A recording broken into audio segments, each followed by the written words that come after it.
তো আমরা আগের পর্বতে যা শিখেছি তার পরবর্তীতে যেগুলো শেখার বাকি ছিল সেগুলো নিয়ে আজকে আমরা কথা বলবো এবং সেগুলো নিয়ে আমরা আজকে প্র্যাকটিস করে দেখাবো যে আসলে সেগুলোতে কিভাবে কাজ করতে হবে। তো আমরা হচ্ছে এখান থেকে হচ্ছে সর্বপ্রথম যেটা পাবো সেখান থেকে হচ্ছে এই যে এখানে আসার পর বুলেট লাইব্রেরি পাবো। আমরা এখানে আসার পর এখান থেকে আমরা পাবো বুলেট লাইব্রেরিতে আসার পর এখানে যদি আমরা অনেকগুলো লেখা আছে যে আমরা অনেকগুলো টেক্সট লিখলাম, যেমন আমি এইগুলো দিয়ে দেখাচ্ছি, এটা কপি পেস্ট করে দেখাচ্ছি। তো এখানে হচ্ছে কয়েকটা লাইন হলো, এগুলোর লাইনের প্রথমে যেগুলো আছে প্রথমে আমরা প্রথমের দিকে কিছু বুলেট অ্যাড করব। তো আমরা এখানে বিভিন্ন ধরনের বুলেটগুলো অ্যাড করে নিতে পারি। এগুলো কিন্তু আমরা সচরাচর অনেক কাজেই দেখে থাকি যে এই বুলেটগুলো কীভাবে ব্যবহার করে সেগুলো হয়তো আমরা জানি না, কিন্তু আমরা কিন্তু অনেক সময় আমাদের পড়াশোনার ক্ষেত্রেও কিন্তু আমাদের বইয়ের মধ্যে বা আমরা হাবিজাবি অনেক কিছু ক্ষেত্রেই দেখা যায় যে এই বুলেটগুলো বা কোনো নোট করতেছে সেই নোটের মধ্যেও কিন্তু এই বুলেটগুলো ব্যবহার করা থাকে।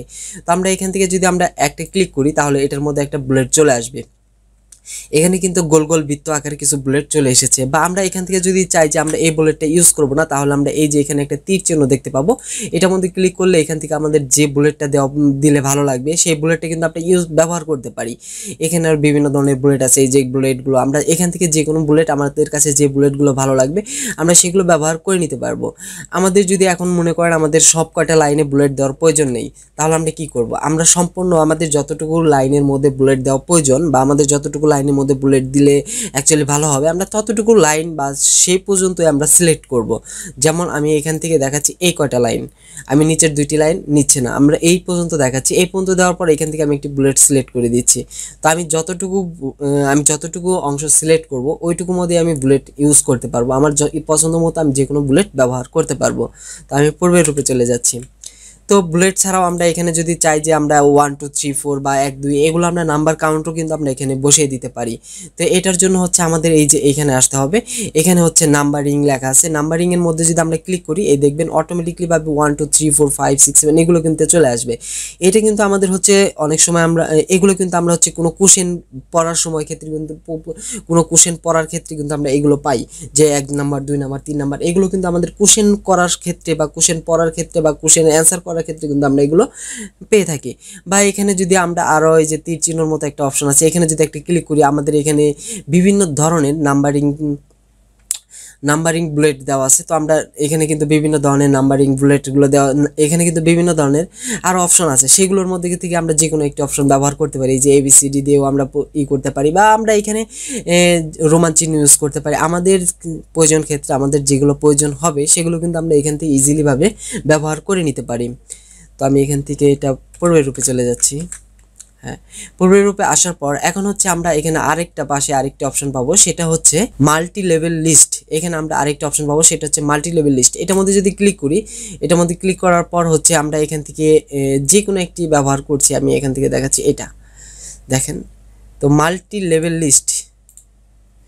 তো এখানে মাল্টি লেভেল লিস্টের মধ্যে আমরা এখান থেকে বেশ কিছু জিনিস আছে, এগুলো আমরা চাইলে এগুলো আমরা ব্যবহার করতে পারি যদি আমাদের প্রয়োজন হয়, বা এগুলো আমাদের যদি আমাদের ব্যবহার করার কোনো প্রয়োজন হয় তাহলে কিন্তু আমরা এগুলো এখানে ব্যবহার করতে পারি। তো আমাদের এগুলো লাগছে না, সরি, পূর্বের রূপে চলে যাচ্ছি। তো এইভাবে কিন্তু আমরা আমাদের প্রয়োজনের স্বার্থে বা আমরা আমাদের যখন কাজের সুবিধার্থে আমরা কিন্তু এগুলো ব্যবহার করতে পারি। তাছাড়া এখানে দেখা যাচ্ছে আমরা অনেক সময় দেখা যাচ্ছে আমাদের 1 2 3 4 এগুলো সিরিয়াল নাম্বার ভুল হয়ে থাকে, 1 5 7 বা আমরা হাবিজাবি কিছু সংখ্যা লিখলাম, এইগুলো কিন্তু আমি সঠিকভাবে কোনো ওয়ার্ড লিখিনি। এখানে যে কটা নাম্বার কাউন্ট করেছি এগুলো কিন্তু সব এলোমেলো, 1 2 5 6 4 5 6 8 4 9 7 এগুলো কিন্তু এলোমেলোভাবে আছে। আমাদের এগুলো যদি এলোমেলো থাকে, যদি আমাদের গোছানোর প্রয়োজন হয় তাহলে কিন্তু আমরা এক ক্লিকে এটা গুছিয়ে নিতে পারি। বা আমাদের হচ্ছে যে আমরা একটা জিনিস কাউন্ট করেছি, সেটা হচ্ছে আমাদের এলোমেলোভাবে কাউন্ট করা হয়েছে, এটাকে আমাদের সুন্দরভাবে সঠিকভাবে গোছাতে হবে। তাহলে আমরা কি করব, যতটুকু জায়গা এলোমেলো আমরা করেছি ওইটুকুকেই আমাকে সিলেক্ট করতে হবে। ওইটুকু অংশ যদি আমি সিলেক্ট করি, সিলেক্ট করার পর যদি আমি এখান থেকে সফটে যদি একটা ক্লিক করি, সফটে ক্লিক করার পর এরকম একটি বক্স আপনার সামনে ওপেন হবে। এই বক্সে ওপেন হওয়ার পর এখান থেকে অ্যাসেন্ডিং, এখানে হচ্ছে অ্যাসেন্ডিং যেটা আছে অ্যাসেন্ডিং, এটা আমাদের টিক মার্ক দিয়ে দিতে হবে। আপনি যখন ওপেন করবেন এটা অটোমেটিকলি ভাবে এই দুইটার মধ্যে যে কোনো একটা অ্যাসেন্ডিং বা অ্যাসেন্ডিং বা ডিসেন্ডিং যে কোনো একটি এখানে ওপেন করে দেওয়া থাকবে। আপনি এখান থেকে অ্যাসেন্ডিংটা ক্লিক করার পর এখানে ওকে দিয়ে দিবেন, তাহলে দেখবেন এখানে যে নাম্বারগুলো আছে সব নাম্বারগুলো কিন্তু সঠিকভাবে কাউন্ট হবে। 1-এর পরে 2, 2-র পরবর্তীতে যেহেতু এখানে 3 নেই, 3-র পর 4, 5, 6, 7, 8, 9 এগুলো কিন্তু সঠিকভাবে আসবে। আর আপনার যদি বা আপনি যদি চাচ্ছেন যে নাম্বার কাউন্ট হবে নিচে থেকে উপর দিকে চলে যাবে, আমি তো উপর থেকে নিচ পর্যন্ত এটা সাজিয়েছি, এখন উপর থেকে নিচ পর্যন্ত এটা সাজিয়েছি, এখন নিচ থেকে উপর দিকে সাজানো থাকবে। এটা যদি করতে তাহলে আমাদের এখানে আসতে হবে, এখানে আসার পর এখান থেকে ডিসেন্ডিং এটা আমাদের টিকমার্ক দেওয়ার পর এটা ওকে করে দিলে হচ্ছে এই জিনিসটা হচ্ছে নিচ থেকে উপর দিকে এখন সেজে যাবে। যেমন নিচেতে আছে 1, 2, 4, 5, 6 এইভাবে, বা উপর থেকে যদি নিচের দিকে পড়তে আসে 9, 8, 7, 6, 5, 4, 2 এইভাবে কিন্তু আমরা এটা সাজিয়ে নিতে পারি। তো এটা আমার লাগছে না, আমি পূর্বের রূপে আবার ফিরে যাচ্ছি। পূর্বের রূপে যাওয়ার জন্য আমি কিন্তু প্রতিবারই বলেছি Ctrl+Z প্রেস করলে আপনি হচ্ছে পূর্বের রূপগুলোতে ফিরে আসতে পারবেন। তো এখানে হচ্ছে আমরা যে লেখাগুলো লিখলাম, এখানে এখন হচ্ছে আমাদের একটি কাজ করতে হবে। এই যে এখানে আরো দুইটা অপশন আছে, যে দুইটা অপশনে কাজের কথা অ্যাকচুয়ালি আমি বলিনি। তো এখানে হচ্ছে আমরা পাচ্ছি ডিকিস ইন্ডেন্ট এবং ইনকিস ইন্ডেন্ট, এটার কাজ আমরা শর্টকাট কিন্তু আমরা কিবোর্ড থেকে করতে পারি ট্যাব বাটনটি ক্লিক করে। আমরা যদি ট্যাবে ক্লিক করি তাহলে হচ্ছে আমরা সেই কাজটি করে নিতে পারবো। আমাদের এখানে হচ্ছে ইনকিস ইন্ডেন্ট, এটা মধ্যে আগে ক্লিক করতে হবে। এটা ক্লিক করলে আমাদের লেখাটা কিন্তু কিছুটা ধাপ দিয়ে সরে যাবে। আর যদি আমরা ডিকিস ইন্ডেন্ট এটি ক্লিক করি তাহলে আমাদের লেখাগুলো পূর্বের রূপের দিকে ফিরে আসবে। আমরা কিন্তু এই কাজটি আমরা এই কাজটি কিন্তু সেম কিবোর্ড থেকে ট্যাব কিতে ক্লিক করে আমরা সেই কাজটি করে নিতে পারি। তো যেহেতু এটা আমার লাগছে না, আর এখন হচ্ছে আমরা ট্যাব, যে এখানে কিবোর্ড থেকে ট্যাব আইকনটি যেটা ব্যবহার করে আমরা একটা কাজ করতে পারি, বা এখানে আমি একটা যে 1, 2, 3, 4 যে এখানে যে রুলার আছে এই রুলারের মধ্যে আমি আমার লেখাগুলোর একটি নির্ধারিত দূরত্ব বজায় করে দিতে পারি। বা আমি এখানে একটা ক্লিক করলাম, এখন যদি আমি কিবোর্ড থেকে এখন একটা ট্যাব দেই তাহলে কিন্তু লেখাটাকে একবার সরাসরি এখানে চলে আসবে। বা আমি এটাকে রাখছি না, আমি এইটা এখানে দিলাম একটা ক্লিক, এখানে যদি একটা ক্লিক দিই তাহলে আমি কিবোর্ড থেকে যদি ট্যাবে একটা ক্লিক করি লেখাটা কিন্তু এক ক্লিকে কিন্তু এখানে চলে আসবে। যখন কিবোর্ড থেকে ট্যাব একটি ক্লিক করব সেটা কিন্তু সরাসরি এখানে চলে আসবে। আমাদের এখানে যেটা হচ্ছে লেফট ট্যাব, আমাদের কিন্তু এই লেফট ট্যাবটা আমরা যেখানে সিলেক্ট করব সেখানে কিন্তু আমরা সেই টেক্সটটাকে নিয়ে যেতে পারবো। আমরা কিন্তু ট্যাবের মধ্যে ক্লিক করে সেই লেখাটাকে কিন্তু আমরা এক জায়গা থেকে আরেক জায়গায় অনেক দূরত্ব বজায় করে নিতে পারবো। তো এটা আমার লাগছে না। তো তারপর আসি হচ্ছে আমাদের এখন হচ্ছে মেন বিষয়, যেটা হচ্ছে আমি একটা প্যারাগ্রাফের দিকে যাচ্ছি। ধরা যাক এটা হচ্ছে আমার একটা প্যারাগ্রাফ। তো প্যারাগ্রাফের এখানে হচ্ছে আমাদের যে প্যারাগ্রাফের মাইসেলফ এই প্যারাগ্রাফটি হচ্ছে আমাদের হচ্ছে এই লেখাটাকে আমাদের মিডল বরাবর রাখতে হবে। এই লেখাটিকে আমাদের কি করতে হবে, মিডল বরাবর রাখতে হবে। যদি আমরা এই লেখাটিকে, আমি এখান থেকে কিছু অংশ কেটে দিচ্ছি।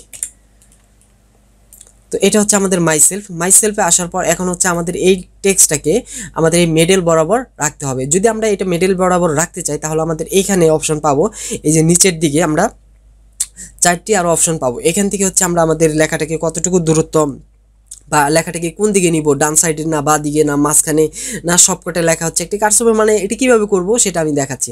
এখান থেকে আমরা ফার্স্টে যেটা পাবো সেটা হচ্ছে এখানে অ্যালাইন টেক্সট লেফট, মানে আমাদের এখানে অ্যালাইন্ড দেওয়া আছে, এটা লেফটে অলরেডি দেওয়া আছে।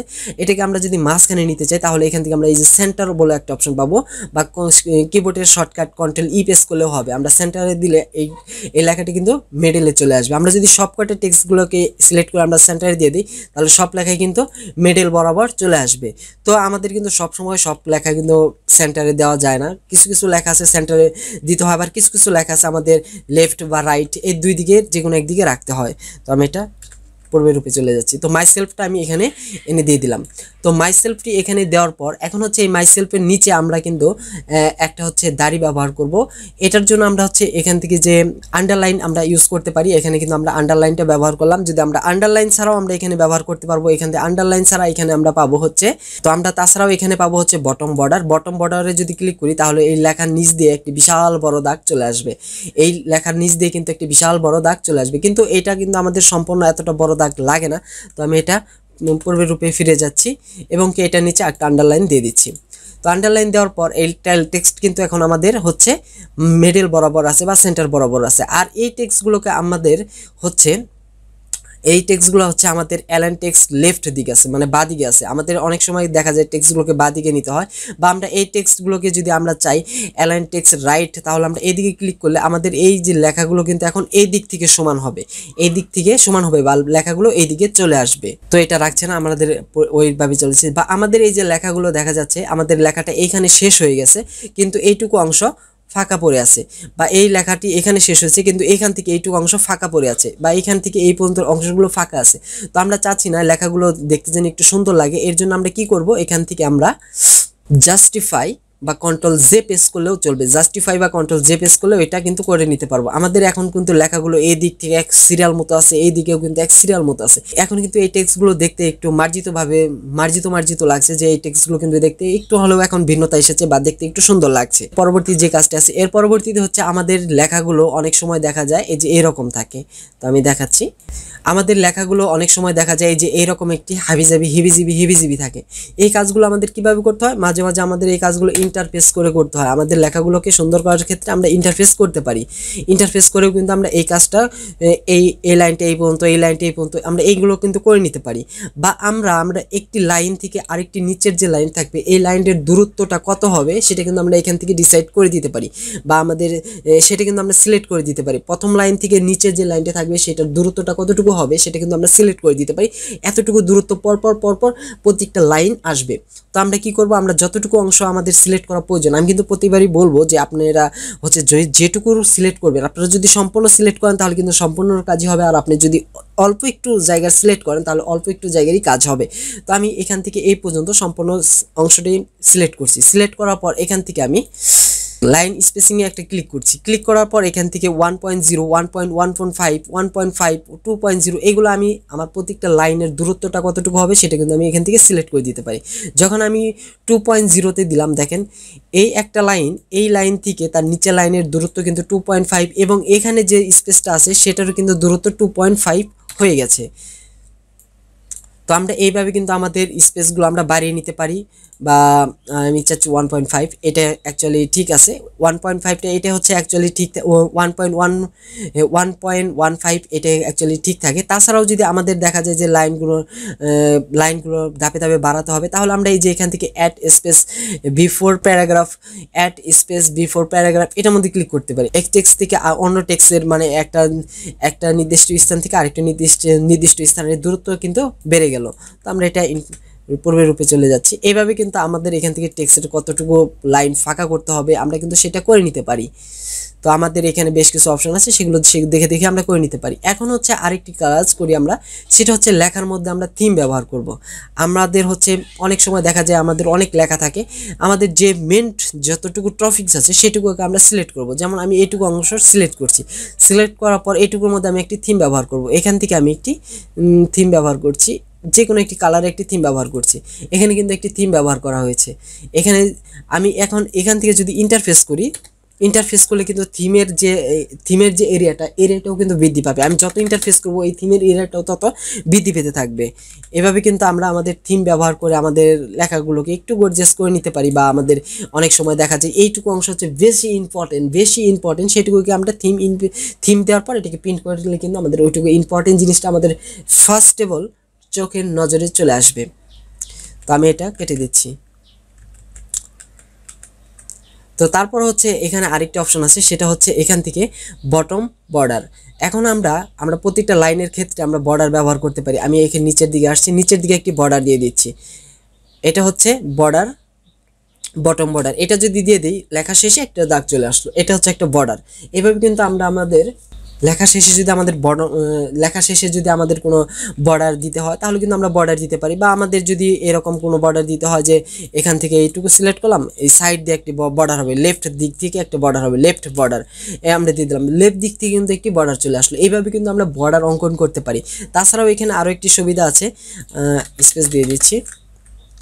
স্পেস দেওয়ার পর এখানে আরেকটি সুবিধা হচ্ছে, আমাদের অনেক সময় দেখা যায় ড্র টেবিল, আমাদের অনেক সময় টেবিল অঙ্কন করতে হয়। আমরা এখান থেকে ড্র টেবিল এটি ক্লিক করে কিন্তু আমাদের ইচ্ছা মতো আমরা একটা টেবিল অঙ্কন করে নিতে পারি। আমাদের যেমন টেবিল প্রয়োজন আমরা তেমনভাবে কিন্তু আমাদের টেবিল অঙ্কন করে নিতে পারি। আমাদের যদি এখন আমরা এখানে টেবিল অঙ্কন করলাম, এই টেবিলের ভিতরের অংশগুলো আমার প্রয়োজন নেই, তাহলে আমরা এখানে ইরেজার অপশন পাবো।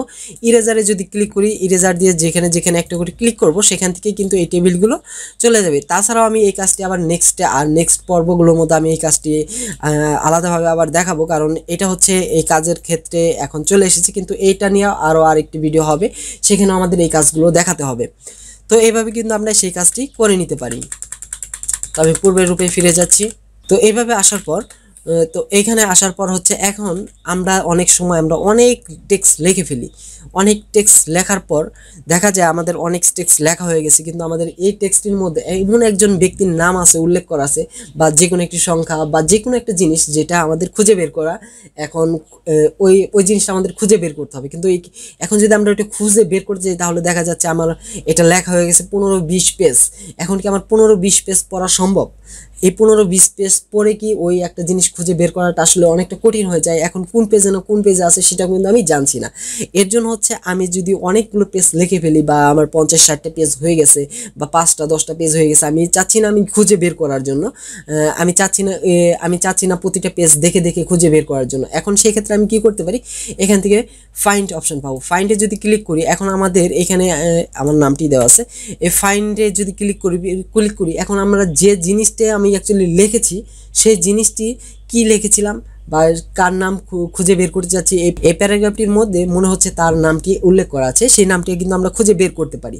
এখন খুঁজে বের করার জন্য যেমন আমার নামটি আমি দেখছি, আমার এই প্যারাগ্রাফের মধ্যে আমার নামটি কোথায় আছে সেটা আমি বের করছি। SYEDTUSIB, তৌসিফ, সৈয়দ তৌসিফ লিখে যখন ইন্টারফেস করব, আমার এই নামটি কোথায় আছে সেটা কিন্তু অটোমেটিকলি ভাবে এই যে শো করছে। যেমন দেখেন এখানে কিন্তু সৈয়দ তৌসিফটি দেখাচ্ছে। এখন আমি দেখাচ্ছি I am ইন্টারফেস করছি। ইন্টারফেস করার পর দেখেন এখানে কিন্তু টি দেখাচ্ছে, বা নেক্সটে আরও কোথাও আছে কিনা, যে আমরা কিন্তু নেক্সটে ক্লিক করে কোথায় কোথায় আছে সেগুলো কিন্তু আমরা খুঁজে বের করতে পারি। যেখানে যেখানে যেটা আছে সেটা কিন্তু আমরা ইজিলিভাবে ওখান থেকে খুঁজে সার্চ দিয়ে বের করতে পারি। এখন আসি আমরা এখানে টেক্সটের স্টাইলস নিয়ে। তো আমরা আমাদের লেখাগুলোকে লেখা শেষ হলে আমরা লেখার পরবর্তীতে আমরা এগুলো কিন্তু একটু সাজিয়ে গুছিয়ে বা একটু টেক্সটগুলোকে স্টাইলিশ করতে পারি। এর জন্য আমরা কী করতে পারবো, যেটুকু লেখাকে আমরা স্টাইলিশ করবো সেটুকু আমরা সিলেক্ট করব। সিলেক্ট করার পর এখান থেকে আমরা যে কোনো একটা স্টাইল চয়েস করব। এখান থেকে যে কোনো একটা স্টাইল চয়েস করব আমাদের যদি ইচ্ছা হয়। আর যদি স্টাইলিশ প্রয়োজন বোধ না হয় তাহলে কিন্তু আমাদের এখান থেকে এগুলো ব্যবহার করার কোনো প্রয়োজন নেই। তো আমি এখান থেকে কোনো একটা নিচ্ছি না, কিন্তু আমি এটা রাখছি। তো এইটাগুলো কিন্তু বোল্ড হয়ে গেলো বা লেখাটার একটু স্টাইলস বা একটু চেঞ্জ হয়ে গেলো। এভাবে কিন্তু আমরা আমাদের কাজগুলোকে একটু গুছিয়ে বা সুন্দর করে নিতে পারি। আর একটা জিনিস হচ্ছে, আপনি যত প্র্যাকটিস করবেন বা আপনি প্র্যাকটিস করতে করতে আপনি একসময় শিখতে পারবেন। কারণ একটা জিনিস হচ্ছে আপনি একদিনে কোনো কিছু ভালোভাবে শিখতে পারবেন না। প্রতিটা জিনিস হচ্ছে আপনাকে ধীরে ধীরে শিখতে হবে। আপনি শিখতে শিখতে আপনি ভালো কিছু শিখে যাবেন। আপনি শিখতে শিখতে একসময় অ্যাডভান্স লেভেলের জিনিসগুলো শিখে যাবেন। তো আজকের ভিডিও ছিল এই পর্যন্তই। ভালো থাকবেন, সুস্থ থাকবেন, আল্লাহ হাফেজ।